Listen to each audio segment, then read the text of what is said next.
पिछले दिनों हम लोगों ने रासायनिक समीकरण का क्या पढ़ा था, प्रकार पढ़ा था। रासायनिक समीकरण दो प्रकार के होते हैं। सबसे पहला असंतुलित रासायनिक समीकरण। असंतुलित रासायनिक समीकरण को ही कंकाली रासायनिक समीकरण भी कहते हैं, इंग्लिश में अनबैलेंस्ड केमिकल रिएक्शन बोलते हैं। और दूसरा रासायनिक समीकरण पढ़ा था संतुलित रासायनिक समीकरण, यानी बैलेंस्ड केमिकल इक्वेशन। जैसे कि उदाहरण में हमने समझाया था, जैसे मैग्नीशियम को ऑक्सीजन के साथ अभिक्रिया कराया जाता है, यानी मैग्नीशियम को ऑक्सीजन में दहन कराया जाता है तो मैग्नीशियम ऑक्साइड का सफेद चूर्ण बनता है, MgO। ये रासायनिक समीकरण को देखिए, ये अभिकारक हुआ और ये उत्पाद हुआ। अभिकारक में जो जो भाग ले रहे हैं उसके प्रत्येक परमाणु की संख्या गिनती करेंगे। अभिकारक है, ये उधर इस तरफ तीर के दाईं तरफ उत्पाद है। हमेशा याद रखिए कि तीर के बाईं तरफ हमेशा अभिकारक लिखा जाता है और तीर के दाईं तरफ हमेशा उत्पाद लिखा जाता है, और तीर का जो सिरा होता है हमेशा उत्पाद की ओर रहता है। अभिकारक के प्रत्येक तत्वों की परमाणु की संख्या गिनती कीजिए। मैग्नीशियम देखिए, मैग्नीशियम की परमाणु संख्या अभिकारक में देख रहे हैं 1 है और उत्पाद में देख रहे हैं तो 1 है। लेकिन ऑक्सीजन की परमाणु संख्या देखिए, अभिकारक में 2 है लेकिन उत्पाद में देखिए 1 है। तो ये तो बराबर है लेकिन ये बराबर नहीं है, यानी कि ये रासायनिक समीकरण असंतुलित रासायनिक समीकरण है। क्यों है? तो क्योंकि इस रासायनिक समीकरण में भाग लेने वाले यानी कि अभिकारक जो है मैग्नीशियम और ऑक्सीजन, और इधर उत्पाद जो बन रहा है मैग्नीशियम ऑक्साइड, अभिकारकों एवं उत्पादों में विभिन्न तत्वों कौन है? मैग्नीशियम है, ऑक्सीजन है और उधर मैग्नीशियम ऑक्साइड है। तो विभिन्न तत्वों के परमाणु की संख्या बराबर नहीं है। इधर मैग्नीशियम 1 है, इधर भी 1 है। अभिकारक में मैग्नीशियम 1, उत्पाद में भी मैग्नीशियम 1, लेकिन अभिकारक में ऑक्सीजन 2 और उत्पाद में ऑक्सीजन 1 है। ऑक्सीजन परमाणु 1 है। इस आधार पर ये बराबर नहीं हुआ, इस वजह से ये कैसा समीकरण हुआ? असंतुलित रासायनिक समीकरण हुआ। दूसरा उदाहरण देखिए, ये पहला उदाहरण में आपने देख लिया असंतुलित का। दूसरा संतुलित देखिए, जैसे कि कोयले का दहन कराया जाए वायु में C+O2 तो क्या बनता है? कार्बन डाइऑक्साइड गैस बनता है। अब देखिए, अभिकारक में जो जो तत्व भाग ले रहे हैं और ऑक्सीजन में जो यौगिक बन रहा है उसमें प्रत्येक तत्व के परमाणु की संख्या गिनती करेंगे तो देखिए अभिकारक, इधर उत्पाद और प्रत्येक तत्व की, इधर देखिए कार्बन की संख्या, यानी कार्बन की संख्या 1 है। इधर देखिए कार्बन की संख्या 1 है। अभिकारक में कार्बन की परमाणु संख्या 1 है, उत्पाद में भी कार्बन की परमाणु संख्या 1 है। लेकिन ऑक्सीजन को जब देखेंगे अभिकारक में 2 है और उत्पाद में भी देखिए 2 ऑक्सीजन है, यानी कि कार्बन भी बराबर अभिकारक में और उत्पाद में बराबर है, और ऑक्सीजन भी अभिकारक में जितना है उतना ही उत्पाद में है। यानी कि दोनों तरफ प्रत्येक तत्व, अभिकारक और उत्पाद में प्रत्येक तत्व की परमाणु की संख्या बराबर दिख रही है। ये रासायनिक समीकरण, बताइए कैसा रासायनिक समीकरण है? संतुलित रासायनिक समीकरण है। क्लियर है?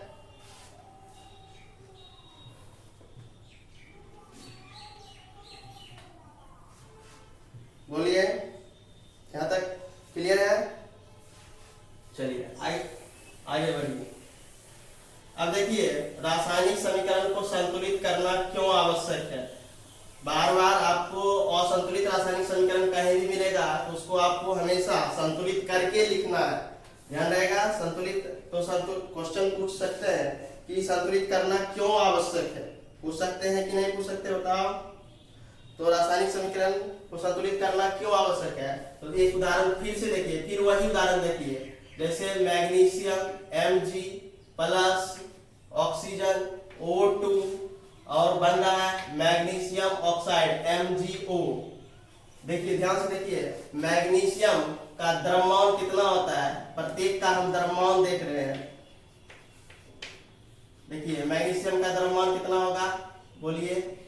मैग्नीशियम का द्रव्यमान 24 होता है, ठीक है ना, 24 ग्राम। अगर ग्राम में लेते हैं तो ऑक्सीजन का द्रव्यमान यहाँ पर O2 है, अणु के रूप में, एक परमाणु का द्रव्यमान 16, तो 2 का कितना हो जाएगा 32। तो इसका मतलब अभिकारक में कौन कौन चीज लगा रहे हैं, मैग्नीशियम और ऑक्सीजन।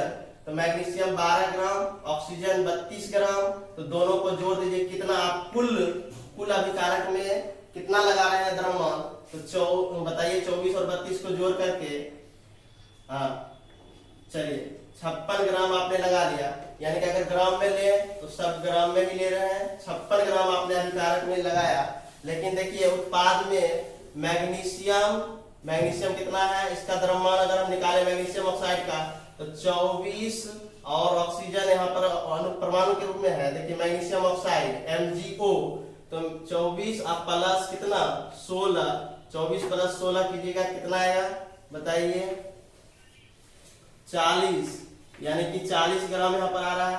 अब बताइए अभिकारक में आपने कुल द्रव्यमान बोल रहे हैं, यानी कि 24 प्लस 32 56 ग्राम आपने कुल द्रव्यमान लगाया, लेकिन आपने कुल द्रव्यमान मैग्नीशियम ऑक्साइड का कितना पाया 40 ग्राम। तो आप क्लास 9 की बातों को याद कीजिए, जो हमने पढ़ाया था द्रव्यमान संरक्षण के सिद्धांत। किसी भी रासायनिक अभिक्रिया में, यहाँ भी रासायनिक अभिक्रिया हो रही है, तो किसी भी रासायनिक अभिक्रिया में द्रव्यमान ना तो नष्ट होती है और ना ही निर्माण होती है, मतलब कि ना ही निर्मित होती है। किसी भी रासायनिक अभिक्रिया में द्रव्यमान ना तो नष्ट होती है और ना ही उत्पन्न होती है, अर्थात द्रव्यमान हमेशा संरक्षित रहता है। संरक्षित रहने का मतलब द्रव्यमान जितना शुरुआत में लगाए हैं उतना ही अंतिम में द्रव्यमान प्राप्त होना चाहिए। तो एक चीज बताइए, तो रासायनिक समीकरण में यानी कि हमें दोनों तरफ द्रव्यमान बराबर प्राप्त होना चाहिए कि नहीं होना चाहिए, होना चाहिए, लेकिन अभी तो बराबर नहीं हो रहा है। तो इस वजह से यानी कि हम रासायनिक क्या करेंगे, द्रव्यमान संरक्षण के सिद्धांत के नियम को पालन करने के लिए, क्योंकि हम जानते हैं कि रासायनिक जहां भी रासायनिक अभिक्रिया होगी द्रव्यमान नष्ट नहीं होना चाहिए और ना ही निर्माण होता है, मतलब जितना लगाते हैं उतना प्राप्त होना चाहिए, कुल उतना प्राप्त होना चाहिए। तो इसलिए रासायनिक समीकरण को क्या करना पड़ेगा, संतुलित करेंगे, और संतुलित करेंगे तो दोनों तरफ द्रव्यमान क्या हो जाएंगे, बराबर हो जाएंगे। जब परमाणु, प्रत्येक तत्व के परमाणु की संख्या बराबर हो जाएंगे तो अपने आप द्रव्यमान भी बराबर हो जाएंगे, यानी अभिकारक में जो जितना द्रव्यमान टोटल लगेगा उतना ही उत्पाद में द्रव्यमान पूरेगा। अब देखिए इसको हम संतुलित करके दिखाते हैं, ये अभी तो बराबर नहीं ना था द्रव्यमान दोनों तरफ, इधर 56 ग्राम और इधर 40 ग्राम। अब इसी को देखिए संतुलित करके दिखाते हैं। मैग्नीशियम ऑक्सीजन के साथ अभिक्रिया किया तो मैग्नीशियम ऑक्साइड का सफेद चूर्ण बना, और देखिए यहाँ पर ऑक्सीजन 2 है, इधर भी 2 पुराने के लिए अगर हम 2 से गुना कर दें, बताइए ऑक्सीजन पुर गया कि नहीं, ऑक्सीजन तो इधर 2 तो इधर भी 2 पूरा हो गया, दोनों तरफ बराबर हो गया। लेकिन मैग्नीशियम इधर 1 था, इधर तो 2 हो गया, 2 से गुना किए तो दोनों में गुना हो गया, तो मैग्नीशियम 2 हो गया, इसका मतलब इधर भी 2 से गुना कर दे तो बताइए अभी मैग्नीशियम, कहने का मतलब टोटल बताइए, दोनों तरफ मैग्नीशियम परमाणु संख्या बराबर हुआ, इधर भी 2 मैग्नीशियम, इधर भी 2 मैग्नीशियम, इधर ऑक्सीजन 2, इधर भी ऑक्सीजन 2, क्योंकि 2 देखिए पीछे में गुना है तो मैग्नीशियम में भी गुना है और ऑक्सीजन में भी गुना है। क्लियर है? अब देखिए हमने कहा था कि मेन चीज क्या देखने के लिए बताया था कि रासायनिक समीकरण को संतुलित क्यों करना आवश्यक है, तो द्रव्यमान को बराबर करने के लिए। अब देखते हैं जब रासायनिक समीकरण संतुलित हो गया तो क्या इसका द्रव्यमान, मतलब जितना अभिकारक में कुल द्रव्यमान है उतना ही उत्पाद में कुल द्रव्यमान होता है कि नहीं होता है, दोनों तरफ बराबर होता है कि नहीं होता है। तो देख लेते हैं, इधर देखिए मैग्नीशियम का द्रव्यमान देखिए 2 है मैग्नीशियम, तो क्या करेंगे 2 गुना 24 करेंगे, कितना होगा 48 ग्राम, और 48 ग्राम मैग्नीशियम। ऑक्सीजन देखिए, अगर ऑक्सीजन तो कितना कहेंगे यहाँ पर 2 गुना 16, यानी कि सीधे करेंगे 2 गुना 16 का मतलब 32 ग्राम डायरेक्ट लिख देते हैं, कोई दिक्कत? तो यानी कि अब बताइए, यानी कि 48 ग्राम और 32 ग्राम जोड़िए कितना पूरेगा 80 ग्राम, यानी अभिकारक में अब टोटल द्रव्यमान कितना लग रहा है? 80 ग्राम टोटल, यानी 48 ग्राम मैग्नीशियम और 32 ग्राम ऑक्सीजन, तो 80 ग्राम टोटल क्या कर रहा है? अभी अभिकारक में द्रव्यमान लग रहा है। और दूसरी तरफ देखिए मैग्नीशियम ऑक्साइड का द्रव्यमान अभी तुरंत निकाले थे। मैग्नीशियम ऑक्साइड का द्रव्यमान कितना? मतलब 24 और 16 जोड़ोगे, 24 और 16 जोड़ोगे तो 40। लेकिन मैग्नीशियम ऑक्साइड, देखिए मैग्नीशियम ऑक्साइड के 2 अणु हैं, यानी 2 से पीछा गुना है, तो 2 गुना 40 करेंगे, 2 गुना 40 ग्राम, तो 80 ग्राम। अब बताइए अभिकारक में जितना कुल द्रव्यमान था उत्पाद में कुल द्रव्यमान पूरा, तो ये दोनों, ये कब संभव है? कब संभव है कि अभिकारक में जितना द्रव्यमान है उतना ही उत्पाद में हो जाएगा? कब? जब रासायनिक समीकरण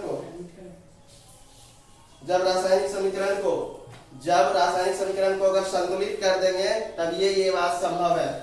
सही है कि नहीं है? तो एक क्वेश्चन लिखिए आप लोग, तेजी से क्वेश्चन लिखिए। रासायनिक समीकरण को, माइक ऑफ कीजिए। रासायनिक, हाँ चलिए बोलिए, जल्दी से बोलिए।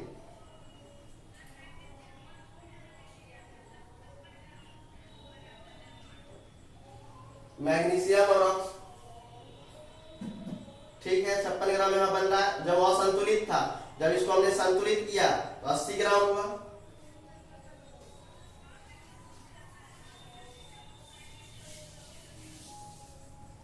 यहाँ देखिए, ध्यान से देखिए, फिर से देखिए, जब मैग्नीशियम और ऑक्सीजन मिलकर के मैग्नीशियम ऑक्साइड बनता है, तो देखिए यहाँ पर जब असंतुलित था तो असंतुलित अवस्था में हमने द्रव्यमान लिया, इधर 56 ग्राम और इधर 40 ग्राम, लेकिन ये अभी असंतुलित है, ठीक है ना। और हम द्रव्यमान संरक्षण के सिद्धांत के अनुसार जानते हैं कि किसी भी रासायनिक अभिक्रिया में द्रव्यमान नष्ट नहीं होता है, ठीक है ना। यहाँ तो नष्ट होते हुए नजर आ रहा, आपने 56 ग्राम अगर लगाया तो 40 ग्राम पा रहे हैं। इसलिए आपको रासायनिक समीकरण को संतुलित करना होगा ताकि दोनों तरफ द्रव्यमान क्या होना चाहिए? बराबर होना चाहिए। हमने रासायनिक समीकरण को संतुलित किया, देखिए Mg + O2 MgO, इधर 2 ऑक्सीजन था तो 2 पुराने के लिए 2 से गुना किए, फिर इधर 2 मैग्नीशियम जुड़ गया, इधर भी हम मैग्नीशियम में 2 से गुना किए। अब देखिए कुल द्रव्यमान अभिकारक में, यानी कि 2 गुना 24, 48 हो गया मैग्नीशियम, यानी मैग्नीशियम अब 48 ग्राम लगाना होगा। और कितना 48 ग्राम मैग्नीशियम को कितना ग्राम ऑक्सीजन में दहन कराना पड़ेगा? उसके लिए 32 ग्राम ऑक्सीजन चाहिए, तो टोटल द्रव्यमान आपको कितना लगाना पड़ेगा? 80 ग्राम। और मैग्नीशियम ऑक्साइड का द्रव्यमान होता है, यहाँ देख लीजिए, मैग्नीशियम ऑक्साइड का द्रव्यमान 40 ग्राम होता है, लेकिन मैग्नीशियम ऑक्साइड के कितने हैं? 2, यानी 2 मोल भाग ले रहा था, 2 गुना 40, कितना कहेंगे? 80 ग्राम। अब समझ में आया, दोनों तरफ बराबर करना पड़ेगा रासायनिक समीकरण को संतुलित करने के लिए। बस एक ही बात ध्यान रखना है कि द्रव्यमान नष्ट नहीं होता है। अगर आप असंतुलित अवस्था में रखिएगा तो द्रव्यमान यहाँ देखिए नष्ट होते हुए नजर आ रहा है। 56 ग्राम है, यहाँ पर 40 ग्राम है, यानी 16 ग्राम कहाँ गया द्रव्यमान? इसलिए रासायनिक समीकरण को संतुलित कीजिए, तभी बता सकते हैं कि ये रासायनिक समीकरण जो है मतलब कि सही है, ठीक है ना। ये असंतुलित है, संतुलित अवस्था में लिखना होगा। सही है? कहाँ नष्ट हो गया? ये असंतुलित अवस्था में है, इसलिए तो बोल रहे हैं कि असंतुलित अवस्था में है, तो हम इसको संतुलित करेंगे। ये यही पुराने के लिए द्रव्यमान बराबर होना चाहिए, ठीक है ना। ये बराबर नहीं है, इस वजह से तो हमने संतुलित किया है। चलिए अब लिखिए, रासायनिक समीकरण को संतुलित करना क्यों आवश्यक है? रासायनिक समीकरण को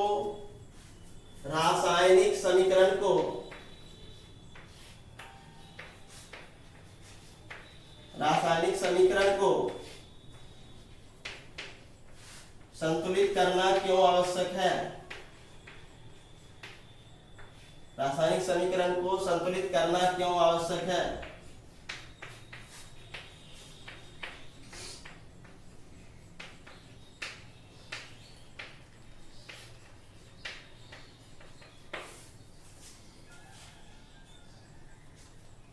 रासायनिक समीकरण को ऊपर नहीं दिखाई दिया,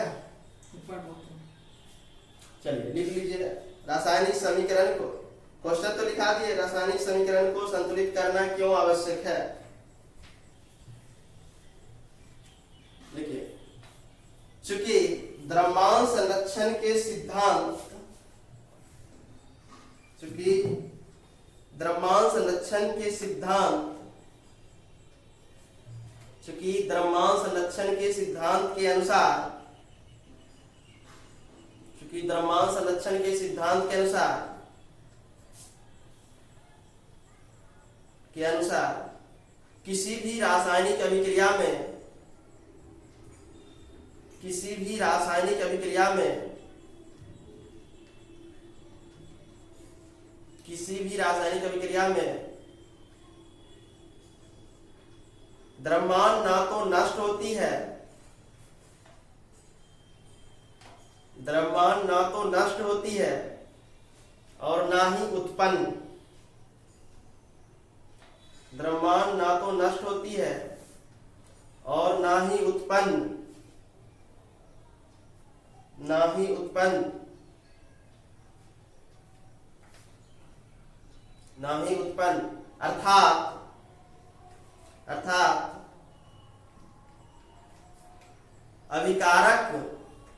अभिकारकों का कुल द्रव्यमान, अर्थात अभिकारकों का कुल द्रव्यमान उत्पादों के कुल द्रव्यमान के, उत्पादों के कुल द्रव्यमान के बराबर होता है, बराबर होता है।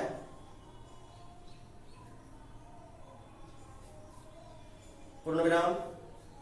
इसलिए द्रव्यमान संरक्षण के नियम को पालन करने के लिए, द्रव्यमान संरक्षण के नियम को पालन करने के लिए रासायनिक समीकरण को, इसलिए द्रव्यमान संरक्षण के नियम को पालन करने के लिए रासायनिक समीकरण को संतुलित करना आवश्यक होता है, संतुलित करना आवश्यक होता है।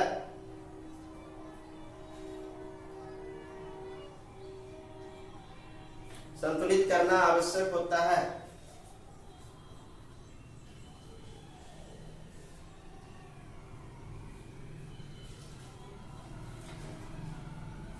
समझ गए? चलिए, उदाहरण में अगर देना है तो ये यहां से उदाहरण दे सकते हैं। 2mg + O2 2mgO, दोनों का द्रव्यमान देखिए, दोनों तरफ बराबर कर दीजिए। तेजी से ये उदाहरण उतार दीजिए, ये उदाहरण।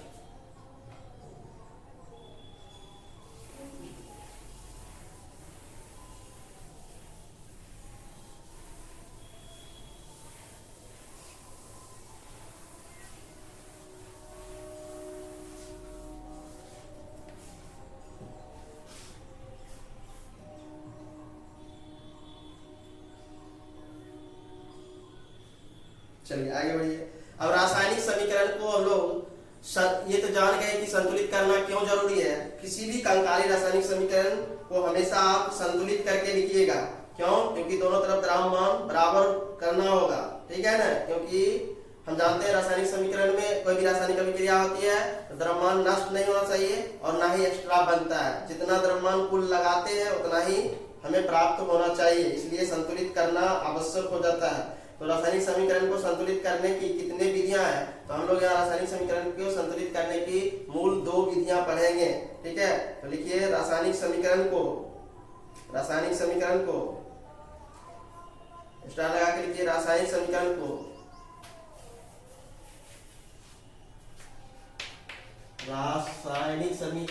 को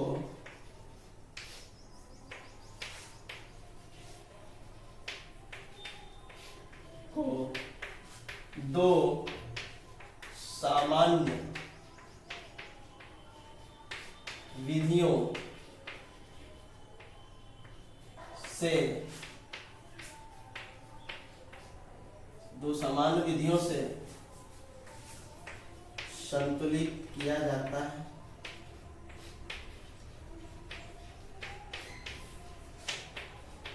संतुलित किया जाता है। अब कौन कौन है? रासायनिक समीकरण को दो सामान्य विधियों से संतुलित किया जाता है। और दो सामान्य विधियां कौन कौन है? तो सबसे पहला लिखिएगा अनुमान विधि। सबसे पहला लिखेंगे अनुमान विधि। अनुमान विधि, अनुमान विधि को इंग्लिश में हीट एंड ट्रायल मेथड बोलते हैं। Heat and trial method. दूसरा होता है बीज गणितीय विधि।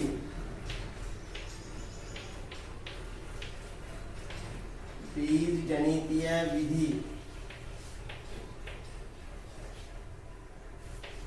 Algebraic method.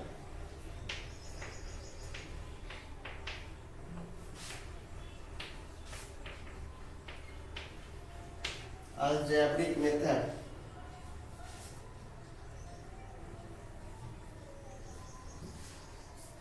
पहला लिखेंगे अनुमान विधि, हीट एंड ट्रायल मेथड।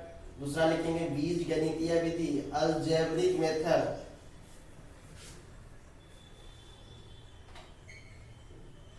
ये भी ध्यान रखना है आपको, कभी कभी अनुमान विधि ना लिख करके हीट एंड ट्रायल मेथड, ठीक है ना, लिखा हुआ मिल सकता है। तो एक बार ऐसा पूछा हुआ है जब टेस्ट परीक्षा हो रहा था, ठीक है ना, उसमें अनुमान विधि ना लिख करके वहां पर क्वेश्चन में लिख दिया हीट एंड ट्रायल मेथड, ठीक है, हिंदी में ही करके हीट एंड ट्रायल मेथड लिख दिया। और बच्चे क्या हो गए, उस समय समझ नहीं पाए कि हीट एंड ट्रायल मेथड क्या है। तो याद रखना अनुमान विधि को ही हीट एंड ट्रायल मेथड बोलते हैं, ठीक है। आप लोगों को ये समझना होगा कि अनुमान विधि को ही हीट एंड ट्रायल मेथड बोलते हैं। और दूसरा है बीज गणितीय विधि, अलजेब्रिक मेथड। और हम लोग जो है रासायनिक समीकरण को संतुलित करेंगे तो ज्यादा उपयोग में किस विधि को लाएंगे? अनुमान विधि को लाएंगे। लेकिन बीज गणितीय विधि से भी हम लोग सीख लेंगे संतुलित कैसे किया जाता है। लेकिन ज्यादा उपयोग में कौन विधि लाएंगे? अनुमान विधि, हीट एंड ट्रायल मेथड, क्योंकि ये आपको समय को बचाएगा। बहुत जल्द आपको क्या करेगा? रासायनिक समीकरण को संतुलित कर देगा। बीज गणितीय विधि में क्या होता है, थोड़ा टाइम लगता है लेकिन एक बार में वो संतुलित होता है। अनुमान विधि में क्या होता है कि एक बार में हो भी सकता है संतुलित और नहीं भी हो सकता है, मतलब बार बार आपको ट्रायल लेना पड़ेगा। पहला बार प्रयास करोगे, हो सकता है किसी में 2 से गुना किए बराबर उड़ गया, दोनों तरफ हो गया। हो सकता है कि पहली बार 2 से गुना किए और ट्रायल किए, नहीं हो पाया तो फिर अगला कोई संख्या से मल्टीप्लाई करना पड़ेगा। इस तरह से अनुमान लगा करके यानी तुक्का लगा करके क्या करेंगे? रासायनिक समीकरण को संतुलित करने का प्रयास करेंगे। और दूसरा बार में यानी किसमें है, बार बार आपको ट्रायल लेना पड़ेगा पहला विधि में, ठीक है ना। जरूरी नहीं है कि एक ही बार किया पहली बार में ही संतुलित हो गया, ठीक है ना। लेकिन बीज गणितीय विधि क्या है, एक ही बार में आपको संतुलित होकर के निकलेगा। और वो लेकिन उसमें टाइम लगता है क्योंकि उसमें कुछ कैलकुलेशन करना पड़ता है। तो हम दोनों विधि को सीखेंगे, लेकिन ज्यादा उपयोग में अनुमान विधि लाएंगे क्योंकि ये आपको समय को बचत करेगा।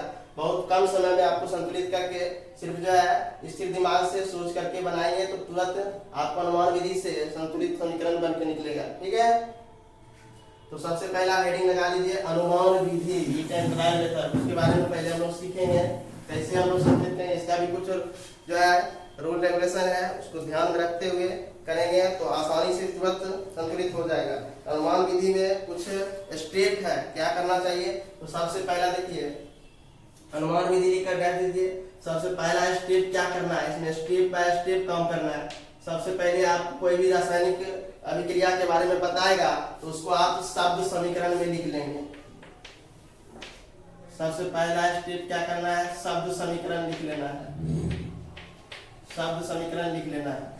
शब्द समीकरण जैसे आपको भाषा में कुछ बातें बता दिया जाएगा, जैसे कह दिया जाएगा कि मैग्नीशियम ऑक्सीजन से अभिक्रिया करेगा तो मैग्नीशियम ऑक्साइड बनेगा। यानी कि ये आपको भाषा में बता दिया तो उसको आपको कहेगा कि शब्द समीकरण में कन्वर्ट कर दीजिए। तो शब्द समीकरण का मतलब हुआ, देखिए मैग्नीशियम प्लस ऑक्सीजन से क्रिया किया तो ऑक्सीजन,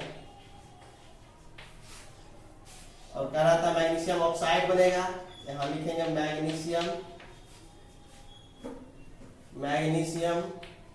ऑक्साइड।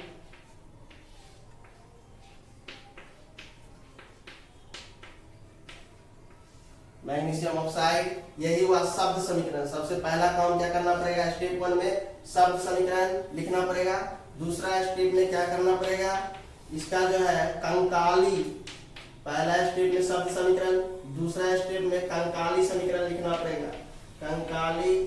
कंकाली रासायनिक समीकरण, दूसरा स्टेप में कंकाली रासायनिक समीकरण लिखना होगा। जैसे अब इसको रासायनिक समीकरण में कन्वर्ट कीजिए। मैग्नीशियम का संकेत क्या होता है, Mg प्लस ऑक्सीजन का संकेत क्या होता है, O2, अणु के रूप में गैस है O2, और मैग्नीशियम ऑक्साइड क्या बनेगा, MgO। यानी ये कंकाली रासायनिक समीकरण में कन्वर्ट हो गया दूसरा स्टेप में। तीसरा स्टेप में क्या करना है, तो अभी जो है आप देख लीजिए, प्रत्येक तत्व के पीछे खाली स्थान, यानी कि हम लोग क्या कर देते हैं, एक डब्बा बना करके छोड़ देते हैं, खाली स्थान छोड़ देते हैं। यानी इसमें आपको यहाँ पर कोई ना कोई संख्या से गुना होगा, ठीक है, इसलिए हम यहाँ पर संख्या बना करके यानी कि डब्बा बना करके छोड़ देंगे, ठीक है। यानी दूसरा स्टेप में ही कर लीजिएगा कि कंकाली रासायनिक समीकरण लिख लीजिएगा, उसके हर एक तत्व के पीछे या हर एक यौगिक के पीछे रिक्त स्थान छोड़ दीजिएगा, यानी कि डब्बा बनाकर छोड़ दीजिएगा। इसमें संख्या कोई ना कोई संख्या से आकर के यहाँ पर क्या होगा, गुना होगा। तीसरा स्टेप में क्या कीजिएगा, प्रत्येक अभिकारक जो है और उत्पाद है, प्रत्येक तत्व का आप परमाणु संख्या गिन गिन करके सूची बनाएंगे, ठीक है। अभिकारक, तीसरा स्टेप में अभिकारकों एवं उत्पादों के प्रत्येक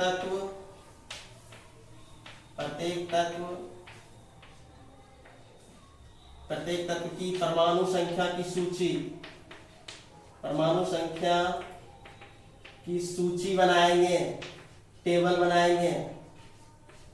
देखिए, मतलब अभिकारकों में जो जो तत्व है और उत्पाद में जो जो तत्व है उस सब परमाणु संख्या गिन गिन करके उसका टेबल बनाएंगे।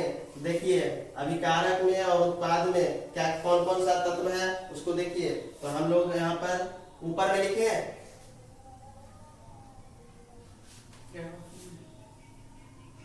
चलिए ठीक है, नीचे लिख रहे हैं। तो देखिए, जैसे कि आप चलिए ध्यान दीजिएगा, ऊपर ही लिखते हैं। इसको जो है हम लोग यहाँ से पेज करते हैं। देखिए, तीसरा स्टेप समझिए, अभिकारकों और उत्पादों के प्रत्येक तत्व के परमाणु संख्या का सूची बनाएंगे। तो देखिए, प्रत्येक तत्व का नाम लिखेंगे और इसमें देखेंगे अभिकारक में देखेंगे क्या एक परमाणु है, अभिकारकों में और इधर देखेंगे उत्पादों में क्या चीज देखेंगे, तो परमाणु संख्या देखेंगे। इधर भी उत्पाद में भी हर एक तत्व का परमाणु संख्या देखेंगे, ध्यान रखना चाहिए। तत्व के बाद लिखे हैं अभिकारकों में परमाणु संख्या और उसके बाद लिखे हैं उत्पादों में परमाणु संख्या, ध्यान रहेगा। अभिकारकों में परमाणु संख्या प्रत्येक तत्व का और इधर लिखे उत्पादों में परमाणु संख्या। अब ध्यान दीजिए, तत्व अभिकारक में एक एक तत्व को लेकर चलिए। सबसे पहला क्या है, मैग्नीशियम।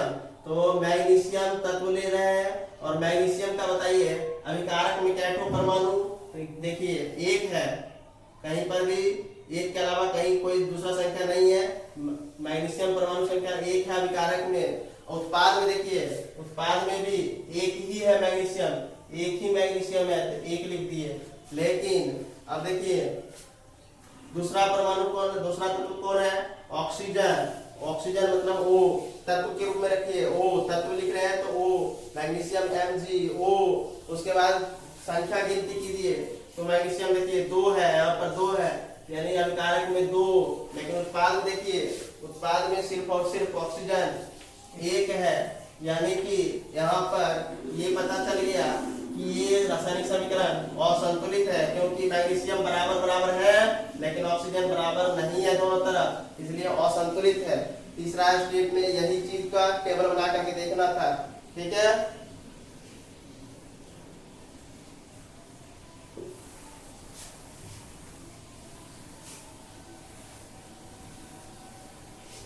चौथा स्टेप, स्टेप 4 में क्या करना रहता है, स्टेप 4 में ध्यान से देखिएगा।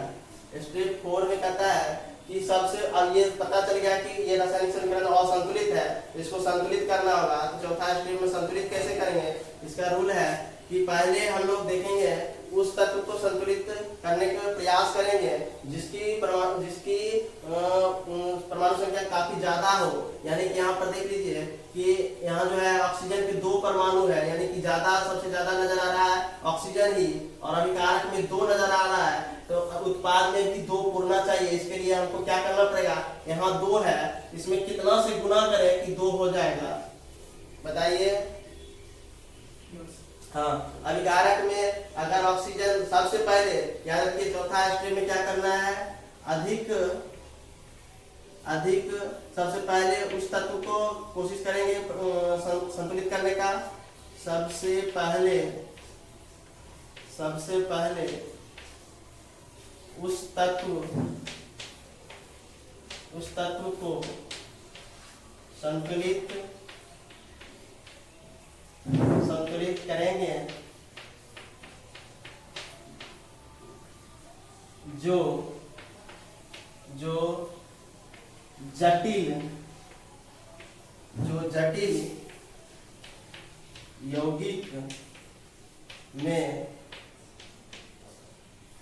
यौगिक में या जिसकी जटिल यौगिक में संख्या, जिसकी लगा दीजिएगा, जिसकी जटिल यौगिक में संख्या अधिक होगा,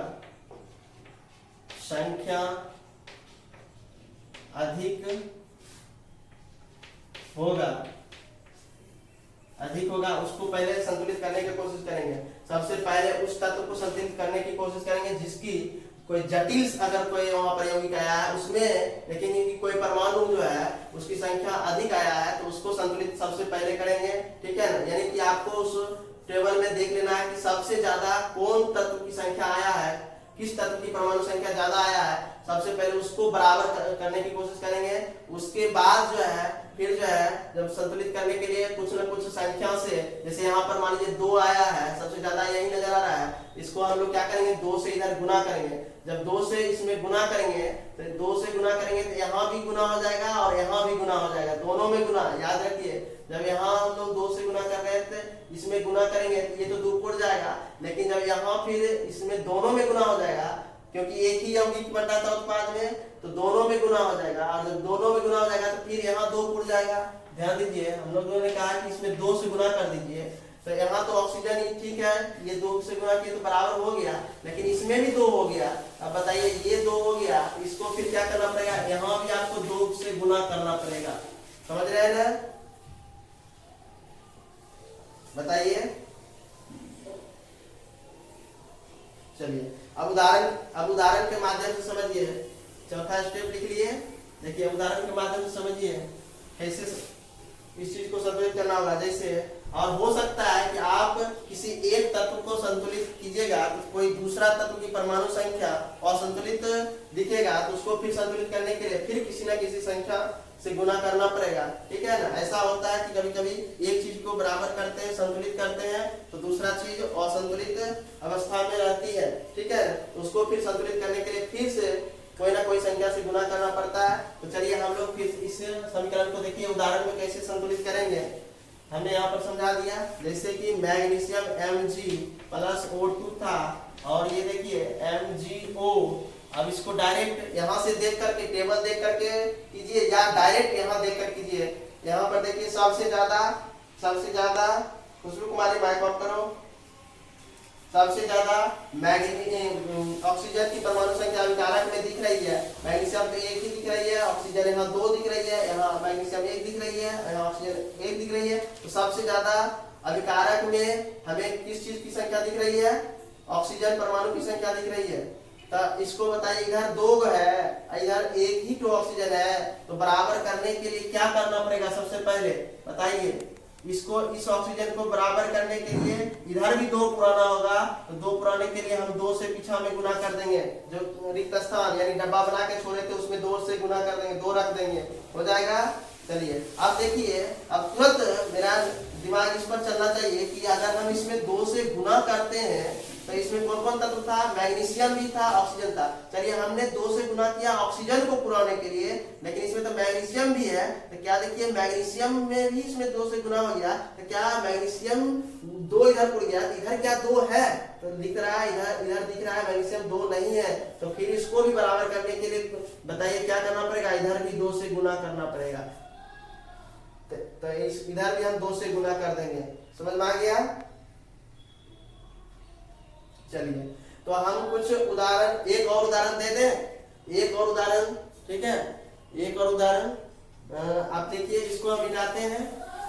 ध्यान रखना है, स्टेप क्या करना है, जैसे कि आपको कुछ भी दे देगा, पहले शब्द समीकरण के रूप में लिखा हुआ मिल सकता है या फिर भाषा में लिखा हुआ मिल सकता है, तो पहले आप शब्द समीकरण में कन्वर्ट कर लीजिएगा, तब जाकर के अगर शब्द समीकरण में दे दिया तो आप डायरेक्ट वहां से कंकाली समीकरण लिखिएगा, और कंकाली समीकरण लिखने के बाद जो है उसको फिर क्या कीजिएगा, प्रत्येक तत्व की परमाणु की संख्या, जरूरी नहीं है कि टेबल बना करके ही गिनती करें, ऐसे ही देखेंगे मने में गिनती कर लेंगे, और जिसकी संख्या जटिल या वीक में पहले देख लेंगे कि किसी परमाणु की संख्या सबसे ज्यादा आया, उसको बराबर करने के सबसे पहले प्रयास करेंगे, फिर उसको बराबर करते वक्त, ठीक है, किसी दूसरे तत्व की परमाणु संख्या असंतुलित हो जाएगा तो उसको फिर बराबर करने की कोशिश करेंगे। इस तरह से बारी बारी से हर एक तत्व को बराबर करेंगे, और अंत में फिर देख लेंगे कि सभी तत्व की परमाणु संख्या दोनों तरफ बराबर हुआ कि नहीं। जैसे कि एक शब्द समीकरण में क्वेश्चन दिया हुआ है कि कहता है कि जब, आप लोग भी शब्द समीकरण उतारिएगा, क्वेश्चन जो है आपको शब्द समीकरण के रूप में दिया हुआ है, कहता है कि जब आयरन भाप के साथ अभिक्रिया करता है, आयरन भाप के साथ अभिक्रिया करता है तो शब्द समीकरण कैसे लिखाएगा? आयरन प्लस भाप, आयरन प्लस भाप। जब आयरन भाप के साथ अभिक्रिया करता है तो कहता है कि फेरोसोफेरिक ऑक्साइड बनता है, फेरोसोफेरिक ऑक्साइड, फेरोसोफेरिक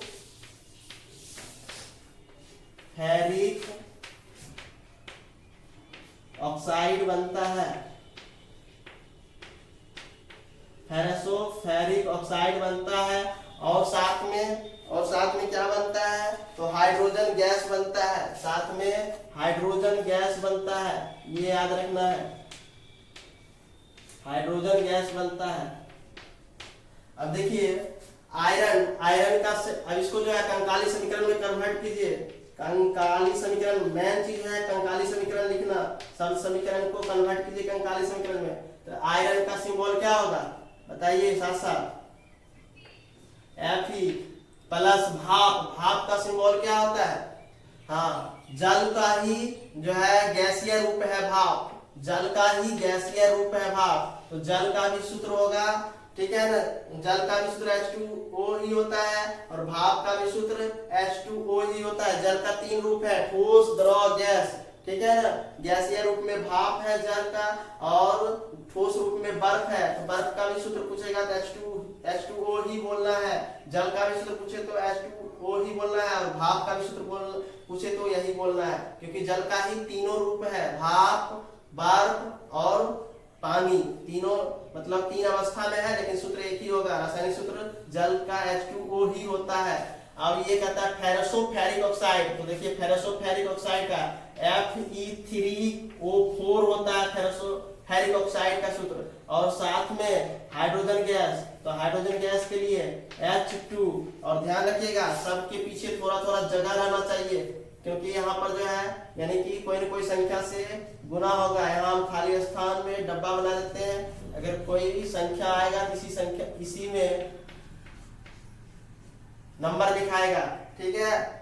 कंकाली समीकरण लिखते वक्त हमने क्या कर दिया, कुछ रिक्त स्थान हर एक तत्व और यौगिक के पीछे छोड़ दिया ताकि कोई भी संख्या आए तो इसी में गुना होगा।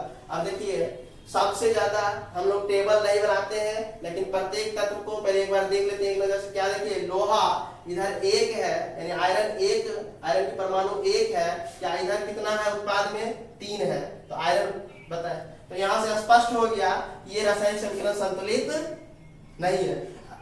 यानी कि ध्यान रखना, एक भी तत्व अगर बराबर नहीं है रासायनिक समीकरण संतुलित नहीं है। हमने पकड़ लिया, एक कोई तत्व उठाइए और दोनों तरफ देखिए क्या बराबर है। जैसे आयरन को ही उठाए, इधर देखिए आयरन की परमाणु संख्या 1 है, इधर आयरन की परमाणु संख्या 3 है, तो यानी कि यहाँ से पता चल गया कि दोनों तरफ बराबर नहीं है, तो ये रासायनिक समीकरण असंतुलित है। इसलिए देखिए ये कंकाली समीकरण है। अब इसको संतुलित करना होगा, तो सबसे पहले कहते हैं कि उस तत्व की परमाणु संख्या बराबर करेंगे जिसकी सबसे ज्यादा संख्या हो। तो सबसे ज्यादा खोजिए, यहाँ पर आयरन 1 ही है, यहाँ हाइड्रोजन 2 है, ऑक्सीजन 1 है, ऑक्सीजन परमाणु संख्या 1 है, इधर देखिए आयरन 3 है, ऑक्सीजन 4 है, हाइड्रोजन 2 है। तो सबसे ज्यादा इस पूरे समीकरण में किस परमाणु की संख्या दिख रहा है, ऑक्सीजन, वो भी कहाँ, उत्पाद में। उत्पाद में देखिए इस जटिल यौगिक में, फेरेसोफेरिक ऑक्साइड में, जटिल यौगिक में सबसे ज्यादा ऑक्सीजन की परमाणु संख्या दिख रही है, 4 को परमाणु है। तो इसको बराबर करने की सबसे पहले कोशिश करते हैं। बताओ, यहाँ से आप लोग पेंसिल से कीजिएगा, हो सकता है पहली स्टेप में मतलब कि नहीं भी संतुलित हो सकता है, तो दूसरा स्टेप करना पड़ेगा, दूसरा संख्या से गुना करना पड़ेगा। समझ रहे हैं ना, ये नहीं कि कलम चलाओगे घसना करेगा, बार बार घसना पड़ेगा, इसलिए पेंसिल से मिटा भी सकते हैं। तो देखिए यहाँ पर 4 है, तो 4 पुराने के लिए क्या करना पड़ेगा, बताओ। इधर ऑक्सीजन 1 ही है, हाँ, अगर इसमें हम 4 से पीछे गुना कर दे तो उधर जितना ऑक्सीजन है उतना इधर होगा कि नहीं होगा, इसलिए बोले हैं पेंसिल से कीजिएगा। देखिए 4 से गुना किया, हो सकता है अभी इसको तो 4 कर दिए, अब देखेंगे कि बाद में दूसरा तत्व को पूरा करेंगे, लेकिन यहाँ पर फिर वो असंतुलित होने लगेगा, तो फिर 4 के बदला में कोई दूसरा संख्या से ट्राई करेंगे। अभी तो 4 से गुना किए तो ऑक्सीजन पूरा हो गया, ऑक्सीजन पूरा हो गया कि नहीं हो गया। अब देखिए जो आपने 4 से गुना किया, तो देखिए 4 से सिर्फ ऑक्सीजन में ही गुना हुआ कि हाइड्रोजन में भी गुना हो गया, हाइड्रोजन। बस यही दिमाग आपको रखना है। जिसमें आप 4 से गुना करने के लिए गए, तो देखिए उसमें और कौन कौन तत्व है। ऑक्सीजन में तो 4 से गुना करने के लिए गए ऑक्सीजन को पुराने के लिए, लेकिन दूसरा रूठ गया। देखिए कहता कि पहले हाइड्रोजन 2 था, अब 8 को हो गया, 4 गुना, इसको गुना कर देना है, कितना हो गया, 8 हो गया। अब बताइए हाइड्रोजन 8 हो गया, तो मतलब आप ध्यान देखिए, आप ऑक्सीजन को संतुलित करने के लिए गए तो हाइड्रोजन बेचारा रूठ गया, और हाइड्रोजन देखिए तो 8 फूट गया। इधर कितना है, इधर देखिए 2 ही है। अब बताओ 8 इधर है, 2 इधर है, इधर कितना से गुना कर दे कि वो भी 8 फूट जाए, बताओ। हाँ, तो इधर भी अगर हम 4 से गुना कर दे तो 8 फूट जाएगा कि नहीं फूट जाएगा। तो हम लोग इधर भी 4 से गुना कर देते हैं। अब देखो 2 तत्व की परमाणु संख्या बराबर हो गया, हाइड्रोजन, ये देखो ऑक्सीजन की 4 और हाइड्रोजन की 8, तो इधर भी हाइड्रोजन की 8। क्लियर है, इधर ऑक्सीजन 4, इधर भी ऑक्सीजन 4, इधर हाइड्रोजन 4 दूना 8, इधर भी हाइड्रोजन 4 दूना 8। अब देखो तीसरा कौन बच रहा है, 2 तो पूरा हो गया, तीसरा देखो आयरन बच रहा है। आयरन की परमाणु संख्या देखो इधर कितना है, 3 है। तो बताओ इधर भी कुछ, इधर 1 ही है, क्या करें तो इधर भी 3 फूट जाए, 3 से गुना कर देंगे। बताइए अब समझ में आया।